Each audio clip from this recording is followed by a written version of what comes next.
one of the all-time favorite toys. And it's amazing how many generations it's sit around. In fact, this toy is in the Toy Hall of Fame. Does anybody remember, or has anybody ever played with a Viewmaster? Who's ever played with a Viewmaster? You ever had a Viewmaster, right? And what is a Viewmaster? A Viewmaster, you look into it, right? And why I'm using this, because I believe this symbolizes life. Because all of us have filters that we look through. Sometimes it's our past. Sometimes it's the circumstances of our lives.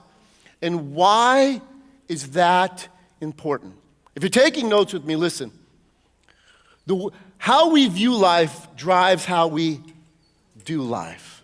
How we view life drives how we do life. And there are many of us. You see, we all have something we slide into our view projector to look at life through, because our perspective defines our realities. Maybe you were abandoned by somebody, and so your view of life is that I'm not worth very much. Maybe you were cheated on by somebody that betrayed you in a way, and you look at life through that view.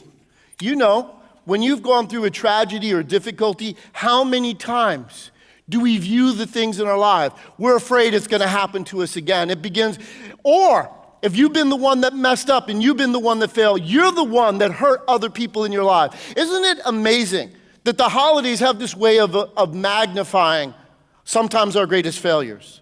Because maybe you didn't anticipate or expect that this Christmas you'd be alone. Or maybe this Christmas you have kids, but for the first time your kids are going to have 2 Christmases. One with you and one with your ex. You see, life has this way, and sometimes our failures, sometimes our tragedies, sometimes our difficulties, we have trouble getting beyond it because our view determines our perspective, and our perspective creates our realities. And you know as well as I do, when you have failed, when you've messed up, you tend to not have the confidence to go into new situations because you're like, it's just going to happen to me. I'm not going to go well for me.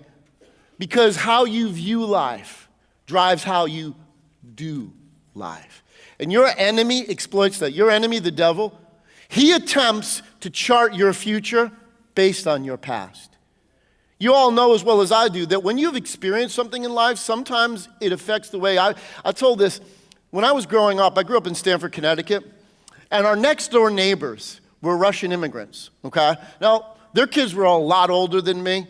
But my next door neighbor, Boris, I was amazed because as a kid, it didn't make any sense to me. He started driving, I thought, when he was 45 years old because, Boris walked everywhere, as I saw as a kid, and all of a sudden he started to drive. And then I didn't know, it wasn't until I got older that I heard this story.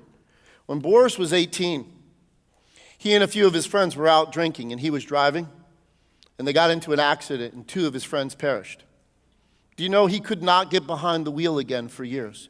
And how many of you, the tragedies or things or areas your past sometimes defines, and that's the exact way the enemy attempts to control your future based on your past experiences. You either lose confidence or because you think that there's no hope because, this is just me. You start to define your life based on how you view life because the way you view life drives how you do life. And you're like, Pastor Ken, what has this got to do with Christmas? Everything. Because at Christmas, God gives us a new way to view life. He gives us a new way to view himself. Because if your view can change, your life can change. Because the way we view life drives how we do life. But this is important. If you're taking notes, this is so key. Listen, when your view is askew, what you believe about God may not be true. Now, I know I get quaint sometimes when I write this stuff, but I'm trying to make you remember it. Because when your view is askew, what you believe about God may not be true. Because some of you, you've been raised in environments where you think God is uptight. You think that God is against everything that's fun in your life. You think that God can't be pleased, that he's just an ogre, that there's no way to live up to his expectation. So maybe you've even checked out and said, I'm not even going to bother to try. You thought that somehow, that some way, God is the problem. And if I could just get free from the guilt that I feel, then maybe I would be better. That you don't see God as the solution, you see God as the problem, because when your view is askew, what you believe about God may not be